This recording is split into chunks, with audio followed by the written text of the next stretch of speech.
সম্মানিত দেশবাসী ও মুক্তিকামী ছাত্র জনতা, শহীদের রক্তের বিনিময়ে ছাত্র নাগরিকের অভ্যুত্থানের মাধ্যমে আমরা যেই ফ্যাসিস্ট হাসিনার পতন ঘটিয়েছি এবং একটি নতুন বাংলাদেশের আকাঙ্ক্ষা করছি, তাকে নস্যাৎ করতে বিভিন্ন শক্তি ইতিমধ্যে তৎপর হয়েছে এবং নানা ধরনের ষড়যন্ত্র এবং পরিকল্পনা করা হচ্ছে।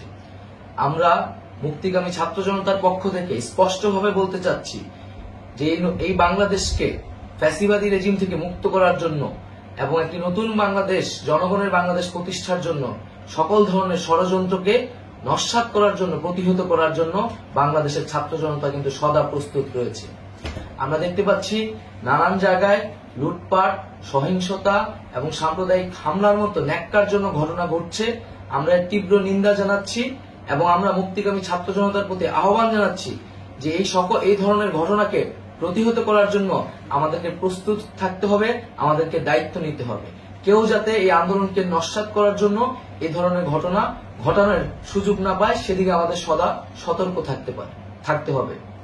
আমরা আরো দেখতে পাচ্ছি যে রাষ্ট্রপতি গতকাল বলেছিলেন যে অনতিবিলম্বে তিনি জাতীয় সংসদ বিলুপ্ত করবেন, কিন্তু আমরা এখনো দেখছি যে একটি অভ্যুত্থানের পরেও এই ফ্যাসিস্ট হাসিনার জাতীয় সংসদ রয়ে গেছে। তাই আমরা ঘোষণা করছি যে আজ দুপুর ৩টার মধ্যে এই ফ্যাসিস্ট হাসিনার যে জাতীয় সংসদ, সেই সংসদের বিলুপ্তি ঘোষণা করতে হবে। যদি আজ বিকাল ৩টার মধ্যে এই জাতীয় সংসদের বিলুপ্তির ঘোষণা না আসে, তবে আমরা কঠোর কর্মসূচি দিতে বাধ্য থাকব। এছাড়া বন্ধুগণ, সবার জন্য আমরা জানাচ্ছি যে আমাদের যে অন্তর্বর্তীকালীন সরকারের কথা আমরা বলেছি, সেই সরকারের প্রধান উপদেষ্টার নাম আমরা ইতিমধ্যে ঘোষণা করেছি এবং এই সরকারের অন্যান্য উপদেষ্টা সহ সামগ্রিক রূপরেখা আমাদের প্রস্তুত রয়েছে। আমরা খুব শীঘ্রই সেই রূপরেখাটি জাতির সামনে উপস্থাপন করব।